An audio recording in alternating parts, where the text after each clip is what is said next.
Salam, hörmətli izləyicilər. Bugün sizinlə söhbətin mövzusu nədən olacaq? Onu sizə bildirəcəm. Bugünkü söhbətin mövzusu Avropa haqqında söhbətlərdir. İndi bildiyimiz kimi, indiki şəraitdə əksər adamlar Avropadan misal çəkirlər.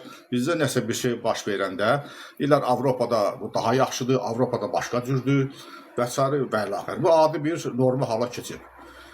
Lakin elə mən bugün elə yolda gəlincə arxamca iki cavan oğlan gəlirdi. Harca 21-22 yaşları olardı ya olmazdı. Gördüm Avropadan danışırlar bunlar bir-birinə.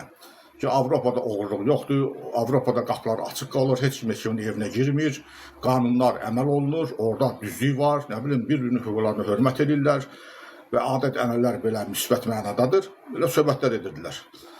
Və istər-istəməz mənim öz gəncliyimiz vaxtı bunlar mənim yadıma düşdü ki, biz o vaxtlar necə yaşayırdıq.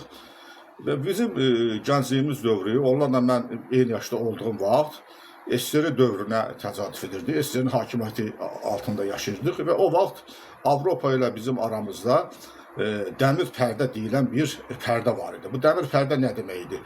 Dəmir pərdə o deməkdir ki, Avropadan haqqında məlumat almaq yasaq idi.